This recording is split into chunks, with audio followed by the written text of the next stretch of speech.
بسم اللہ الرحمن الرحیم۔ السلام علیکم۔ ہمارے چینل اردو کہانی پوائنٹ میں خوش آمدید ناظرین۔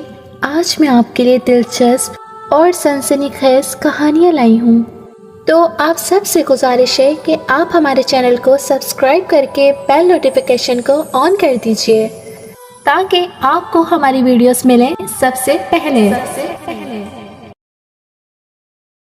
اللہ کی بنائی ہوئی سبھی مخلوق خوبصورت ہیں، کسی کو بدصورت کہنا تو نہیں چاہیے، پر اس میں بھی کوئی جھوٹ نہیں کہ میری پھپھو بہت کم صورت تھی۔ ان کے چہرے کا رنگ پکا اور کالا تھا، جبکہ عمر 38 سال ہو چکی تھی۔ ابھی تک پھپھو کی شادی نہیں ہوئی تھی، لیکن پھپھو کے ایسے نصیب کھلے کہ سب عورتیں حیران رہ گئی تھیں۔ دیکھتے ہی دیکھتے پھپھو کا ایک رشتہ بہت ہی امیر گھرانے سے آیا، اور یوں پھپھو کی شادی دنوں اور ہفتوں میں طے ہو گئی۔ پھپھو رخصت ہو کر چلی گئی تھی، پر پھپھو کی شادی سے پہلے کوئی اور قسم کی ہی حرکتیں تھیں جنہیں دیکھ کر مجھے سمجھ نہیں آتی تھی کہ آخر پھپھو اپنے شوہر سے کیا چاہتی ہیں۔ وہ ہر رات یہی بات کرتی رہتی کہ میں اپنے شوہر کو اپنا غلام بنا کر رکھوں گی۔ خیر سے پھپھو کی شادی ہو گئی۔ میری اماں کہہ رہی تھیں کہ اس کا کالا چہرہ دیکھ کر کہیں شوہر شادی کی رات ہی طلاق نہ دے دے۔ ہمیں بھی سچ پوچھئے تو یہی ڈر لگ رہا تھا، کیونکہ ہم نے پھپھو کی تصویر دکھا کر رشتہ کیا تھا۔ پھپھو کا رنگ پکا تھا، ہمیں نہیں پتا تھا کہ آگے کیا ہوگا، پر شادی کے دوسرے دن ہی جب پھپھو ہمارے گھر آئیں تو ان کے چہرے کا رنگ کھلا ہوا تھا۔ ایسا لگ رہا تھا جیسے انہیں بہت بڑی خوشی مل گئی ہو۔ ان کو اس طرح کھلا کھلا اور قیمتی کپڑوں میں ملبوس دیکھ کر محلے کی اب عورتیں ان کے ارد گرد جمع ہو گئیں۔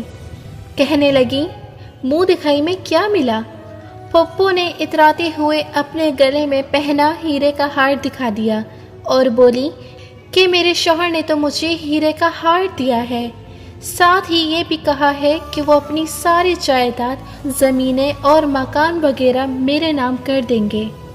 وہ مجھے اپنے دل کی ہی نہیں، اپنی سلطنت کی بھی ملکہ بنا رہے ہیں۔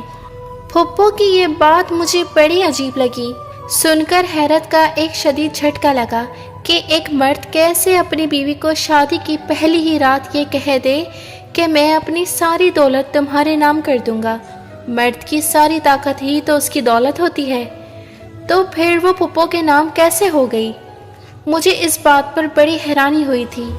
خیر سے میں نے سوچا کہ چلو اچھا ہوا پھپھو کا گھر بس گیا، لیکن اب سب عورتیں پھپھو کے پیچھے پڑی تھیں۔ پھپھو کہہ رہی تھیں کہ شوہر کو اصل معنی میں نے اپنا غلام بنا لیا ہے۔ اب وہ میرا اتنا غلام بن گیا ہے کہ وہ تو میرے اشاروں پر ناچے گا۔ سب عورتیں مل کر پھپھو کو اوپر والے کمرے میں لے گئیں۔ اچھا بتاؤ نا، تم نے ایسا کیا کیا کہ وہ فوراً ہی تم پر لٹو ہو گیا؟ ارے تمہارا تو رنگ بھی سلونا ہے، اور تو تم میں کوئی ایسی بات نہیں، پھر تم سے کم عمر شوہر کیسے تم پر راضی ہو گیا؟ سب عورتیں منہ میں انگلی ڈالے میری پھپھو سے باتیں سن رہی تھیں، اور پھپھو تھیں کہ بتائیں نہ دیتی، کہتی یہ تو لاکھوں کروڑوں کا خزانہ ہے، جو اگر میں تم کو بتا دوں گی تو یہ راز عام ہو جائے گا۔ یہ مردوں کا راز ہے، میں اسے یوں افشا نہیں کروں گی، کسی خاص عورت کو بتاؤں گی، اور میں اسی کو بتاؤں گی جو مجھے اس راز کو بتانے کے قابل لگے گی۔ یہ بات سن کر اماں خاموش ہو گئی تھیں۔ ارے بھائی، اچھی بات ہے، تمہارے بھائی نے تو ساری زندگی ہم پر راج کیا، تم نے جا کر پہلے ہی دن اپنے شوہر کو غلام بنا لیا۔ اب ہمیں بھی کچھ سکھا دو تاکہ ہم بھی بقیہ زندگی سکون سے گزار سکیں۔ پھپھو اس بات پر کہکا لگا کر ہنس پڑی تھیں۔ اور یہ آپ کے بس کی بات نہیں ہے بھابھی، یہ گن بس عورتوں کو ہی آتا ہے، آپ رہنے دیجئے، آپ اپنی سادہ زندگی گزاریے۔ پھپھو کی بات سن کر اماں کو غصہ آ گیا، وہ تو کمرے سے باہر آ گئیں، پر میں کمرے میں ہی بیٹھی رہی۔ میں پھپھو کی بقیہ عورتوں کے ساتھ ہونے والی گفتگو سن رہی تھی، جاننا چاہتی تھی کہ آخر ایسی کیا بات ہے جس نے پھپھو کو راتوں رات بدل دیا ہے۔ لیکن ابھی یہ دھچکا ختم نہیں ہوا تھا کہ اگلے دن ہمیں ایک اور حیرت انگیز معاملہ دیکھنے کو ملا۔ अम्मा सुबह उठकर कहने लगी थी कि हमें तुम्हारी फुप्पो के ससुराल जाना चाहिए। नाश्ता भी लेट कर दिया है, चलो जाते हैं। अम्मा ने अच्छा सा नाश्ता बनाया। हम लोग फुप्पो के घर के लिए रवाना हो गए। अगरचा उनकी शादी को 3 दिन गुजर चुके थे और फिर भी हम आज नाश्ता लेकर जा रहे थे, लेकिन वहाँ जाकर एक अजीब चीज़ देखने को मिली थी। फुप्पो के घर में दाखिल होते ही हमें उनकी अम्मा के रोने की आवाज़ आने लगी। हम सबके कान खड़े हो गए। खुदा न खास्ता कहीं फुप्पो को कोई मसला तो नहीं हो गया।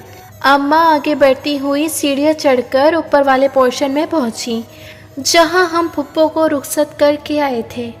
ये देखकर हम सबकी हैरत की इंतहा न रही कि फुप्पो की सास पूरी तरह रो रही थी। उन्होंने कपड़े भी कुछ खास पहन नहीं रखे थे, सर के बाल उलझे हुए थे। बूढ़ी माँ की आंखों से आंसू जारी थे। अरे मेरे बेटे को ना जाने क्या हो गया है, अपनी बीवी के कहने पर मुझसे लड़ाई कर रहा है। किस बात पर लड़ाई हुई है? अब्बा ने पूछा तो बूढ़ी भी ने बताया कि मेरा बेटा अपनी सारी प्रॉपर्टी अपनी बीवी के नाम करना चाहता है, पर इसके लिए इसे मेरी दस्तखत चाहिए और ये मुझे इस पर ज़बरदस्ती कर रहा है। ये बात सुनकर हम सबके कानों से तो धुएं निकलने लगे। कोई भी बेटा अपनी माँ की वफादारी को कैसे भुला सकता था, और आखिर क्यों वो अपनी सारी प्रॉपर्टी अपनी बीवी के नाम क्यों करना चाहता था? फुप्पो साइड पर खड़ी सारा तमाशा देख रही थी। इनके चेहरे पर ज़रा सी भी नदामत के आसार नहीं थे, पर फुप्पो की बदसूरती अभी भी नुमाया थी। मुझे वो कभी भी खूबसूरत नहीं लगी थी और आज तो बिल्कुल भी नहीं। मैं उनको देखकर हैरान थी। मुझे तो ये सारे हालात देखकर रोना आ गया। मेरी अम्मी भी परेशान हो गईं, लेकिन फिर हम लोगों ने किसी तरह नाश्ता वगैरह लगाया। सब लोग आकर नाश्ते की मेज़ पर बैठ गए। मैंने देखा कि फुप्पो का शौहर डरा सहमा बैठा हुआ था। ऐसा लगता था जैसे वो फुप्पो से एक ही रात में डर गया हो और कोई बात ना करना चाहता हो। फुप्पो किसी महारानी की तरह बड़ी सी कुर्सी पर बैठी थी, जबकि अम्मा इन्हें गौर से देख रही थी और अब्बा भी किसी गहरी सोच में गुम थे। यहाँ तक कि नाश्ता तो ख़त्म हो गया। हम अपने अपने घरों को आ गए। रास्ते में अम्मा कहने लगी, भाई तुम्हारी दादी ने तो सारी ज़िंदगी मुझ पर जुल्म किए। अल्लाह जाने तुम्हारी फुप्पो ने अपनी सास को ऐसा क्या घोल कर पिलाया है कि सारे रातों रात इनके गुलाम हो गए। घोल कर पिलाने की बात नहीं है बेगम। अब्बा फ़ौरन फुप्पो के दफ़ा में बोल उठे। मेरी बहन है इतनी मोहब्बत करने वाली, मोहब्बत की वजह से वो हर किसी को अपना बना लेती है और ज़िंदगी में कभी ऐसी औरतें मार नहीं खाती। देखो इसका शौहर इसकी वजह से अपनी माँ से लड़ रहा है, अगरचा वो गलत कह रहा है, मगर ये भी तो देखो कि इसकी बीवी की मोहब्बत ने इसे इतना पागल कर दिया। अब्बा तो ऐसे मुस्कुरा रहे थे जैसे उनकी बहन ने बहुत बड़ा कारनामा कर दिया हो। सच बात तो ये थी कि मुझे ये सब कुछ बहुत बुरा लग रहा था। फुप्पो की सास बहुत बूढ़ी ज़ईफ़ औरत थी, उनके साथ इतना बुरा सलूक, मैं तो ऐसा सोच भी नहीं सकती। हम लोग घर पहुँचे तो अम्मा मुझसे कहने लगी कि अपनी फुप्पो का राज तो तुमने जान नहीं है। मैं तुम्हें इसके बारे में एक ऐसी बात बताऊंगी कि सुनकर तुम हैरान रह जाओगी। मैं अम्मी की बात सुनकर वाकई में आंखें फैलाए बैठी थी। अम्मा कहने लगी कि जब इनकी शादी हुई तो फुप्पो जवान थी। फुप्पो की उम्र इस वक्त तकरीबन 20 या 18 साल होगी, लेकिन जब अम्मा इस घर में आई तो फुप्पो ने अजीब नाटक शुरू कर दिए और शादी की रात जब मियाँ बीवी एक दूसरे से बातचीत करते हैं, प्यार मोहब्बत जताते हैं, इस रात फुप्पो बेहोश हो गई और अब्बा को अपने कमरे से उठकर दूसरी जगह पर जाना पड़ा जहाँ पर फुप्पो बैठी थी। अल्लाह जाने फिर क्या हुआ। रात पूरी अब्बा फुप्पो के पास रहे, उनको तसल्ली देते रहे और सुबह के 4 बजे जब कमरे में दाखिल हुए तो मैं सो चुकी थी। अम्मा को नींद आ गई थी और उन्हें अपने शौहर का ये रवैया अच्छा नहीं लगा था।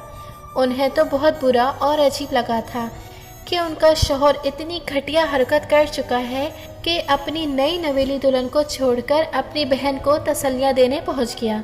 हालांकि उनकी अम्मा भी जिंदा थी इस वक्त, और अब्बा भी हयात थे, लेकिन फिर भी फुप्पो ने अपने भाई को ही तकलीफ देना थी। उस खास रात को तबाह करना सो कर दिया।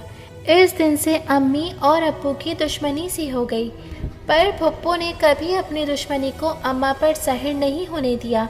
अब जो मसला था वो और ज़्यादा परेशान कुन था। फुप्पो ने तो वहाँ जाकर भी यही गुल खिलाए थे। पहले अपने भाई को काबू किया था और वो अपने शौहर पर भी मुसल्लत हो गई थी।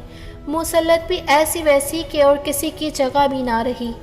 अम्मा मेरी बातें सुनती और कहती, अम्मा मुझे कहती कि तुम अपनी फुप्पो के राज का किसी तरह पता चलाओ, मैं तुम्हारी हर तरह से मदद करूँगी। मैंने कहा कि अम्मा इन फजूल बातों में नहीं पड़ना चाहिए। अगर आपने कुछ करना है तो आप खुद ही कर लें। वैसे भी आपकी उम्र तो गुजर गई है। आपने अब्बा पर राज करके ऐसा क्या कर लेना है। अम्मा ने ये बातें मुझसे कही थीं, पर अगले दिन एक ऐसी बात हुई जिससे मुझे फुप्पो के साथ में वाकई में दिलचस्पी होने लगी। फुप्पो ने 2 दिन के बाद हमारे घर दावत पर आना था। शादी के बाद ये उनके अपने शौहर के साथ हमारे घर में पहली मुलाकात होती। हमने खूब इंतज़ामात कर रखे थे। मैंने सोचा था कि मैं फुप्पो को बहुत ही ज़्यादा ख़ास महसूस कराऊंगी। उनको ये नहीं लगे कि उनको मैके से रुखसत करके हम लोग बहुत खुश हैं। सो मैंने तकरीबन 5-6 किस्म के खाने बनवाए थे। मेरी फुप्पो को सारी चीज़ें बहुत ज़्यादा पसंद आईं, लेकिन फुप्पो का शौहर उनके पास जुड़कर बैठा हुआ था। हैरत की बात तो ये थी कि फुप्पो हाथ धोने के लिए उठकर वॉशरूम में जाने लगी तो उनका शौहर उनके पीछे पीछे गया था। मुझे उनके शौहर की हरकत कुछ अजीब सी लगी थी, और फिर जब वो वापस आकर टेबल पर बैठी तो भी साथ साथ कुर्सी पर बैठे हुए थे। फिर मैंने देखा कि उसने फुप्पो की चादर का पल्लू भी पकड़ रखा था। आए हाय, ये तो बिल्कुल ही बच्चा निकला। अम्मा ने मेरे कान में सरगोशी की, लेकिन अम्मा जिस तरह से वो अपनी बीवी के पीछे पीछे जा रहा है, कोई तो वजह होगी। अब मुझे भी दिलचस्पी होने लगी है। मैं तो तुझे पहले ही कहती थी कि दाल में कुछ काला है, पर तू मेरी कोई बात सुनती कहाँ है। अम्मा की यह बात सुनकर मुझे जोश चढ़ गया। मैंने कहा, अम्मा अब अगर मैं राज ना निकालूं तो आप कहना। लेकिन कुदरत की करनी ऐसी हुई कि 1 हफ्ते बाद ये राज खुद ही खुल गया था। इस दिन तो फुप्पो ने रात को भी अपने शौहर के साथ ही बिस्तर लगाया। कहने लगी, अपने शौहर के साथ ही रहूंगी। अम्मा कानों को हाथ लगाने लगी कि बीबी मैके में आकर भाई के घर आकर तुम्हें शर्म नहीं आती, अपने शौहर के साथ सोगी।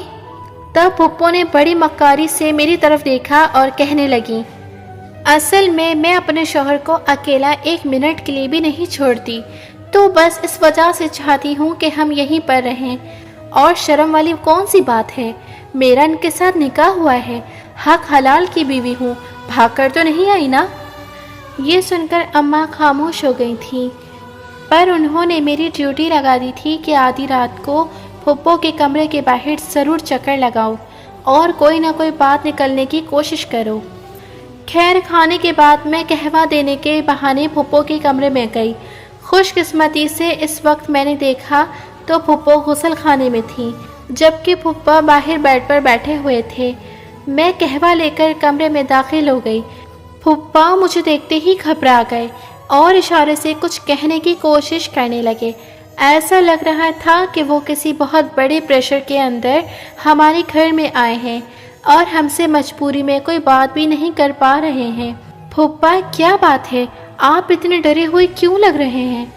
मेरी बात सुनकर फुप्पा ने अपने मुंह पर हाथ रखकर मुझे खामोश रहने का इशारा किया और हल्के से बोले, बस चुप रहो, मुझे तुमसे कोई बात नहीं करनी।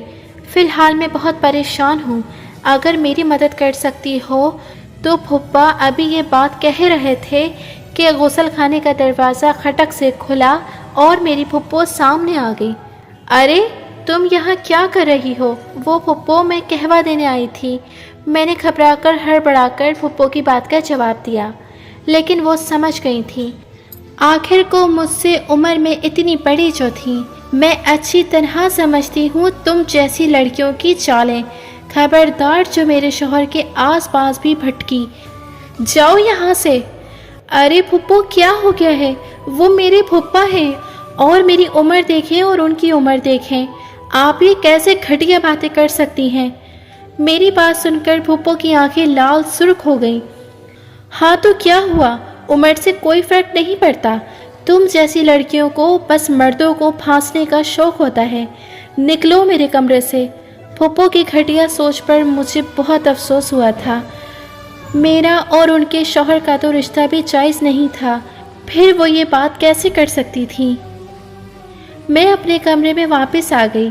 میرے تن بدن میں آگ لگ چکی تھی. سوچا تھا کہ اب تو میں پھپھا کے بارے میں ساری باتیں اور سارے راز اگلوا کر رہوں گی.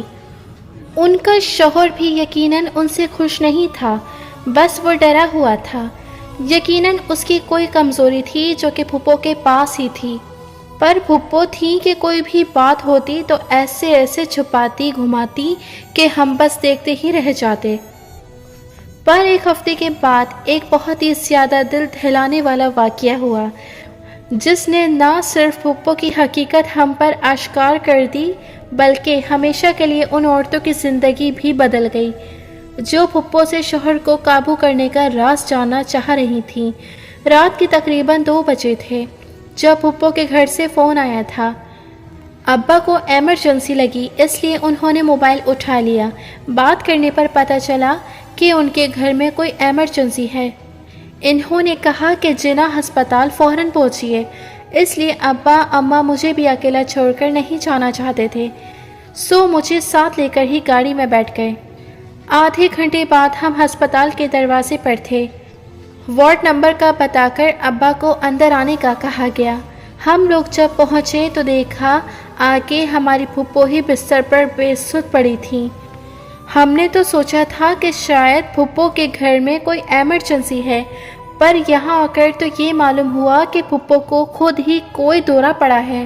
اب کون سا دورہ پڑا ہے، کیا بیماری ہوئی ہے، یہ تو مجھے نہیں پتا تھا، لیکن یہ دیکھ کر میری حیرت کی انتہا نہ رہی کہ پھپھو کے شوہر کی بھی بری حالت تھی. ان کی تو آنکھوں کے نیچے گہرے حلقے تھے اور وہ بہت زیادہ کمزور لگ رہے تھے. لگتا تھا جیسے نقاہت کا شکار ہوں.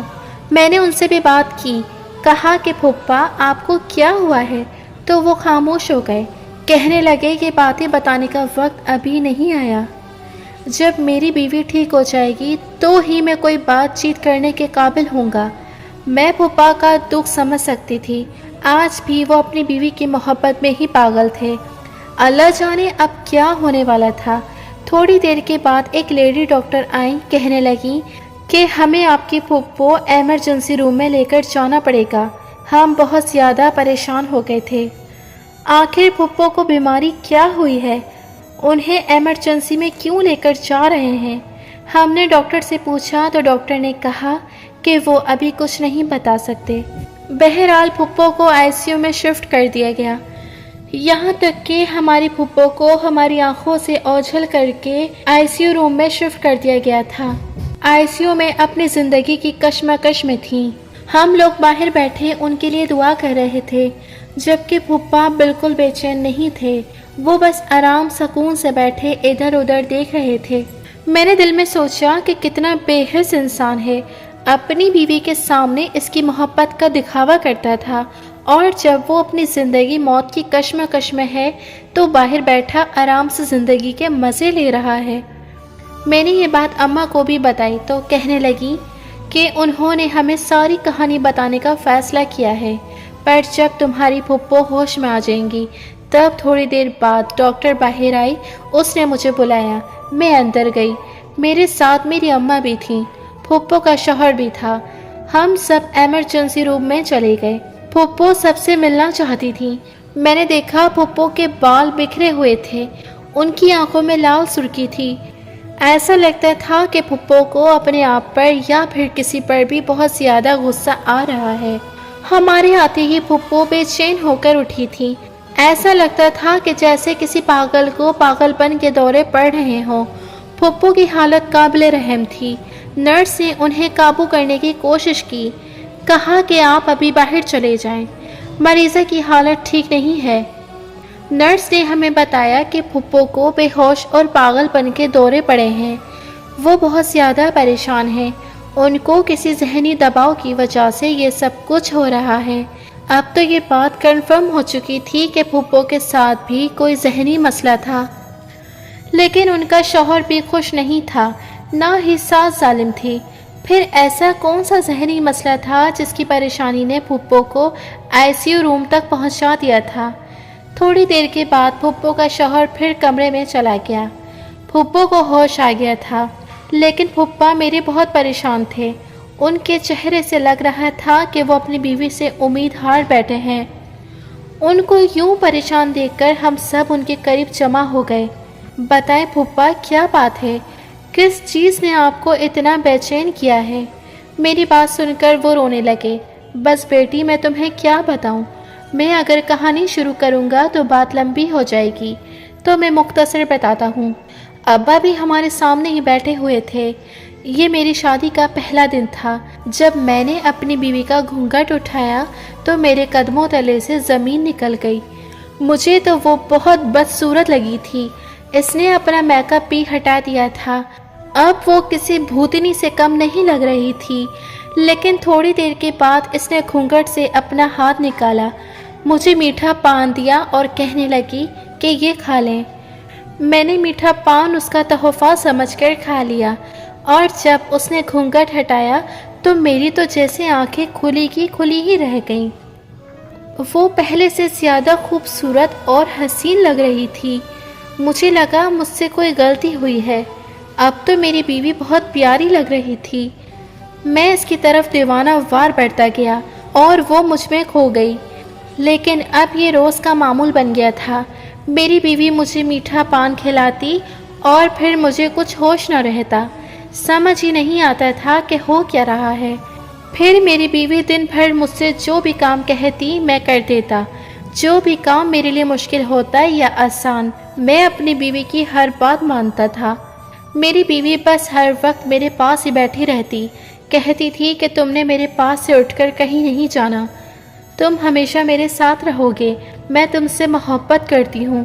पर अपनी बीवी की ये बात मुझे समझ नहीं आती थी कि वो हर वक्त मुझे अपने करीब क्यों रखना चाहती है।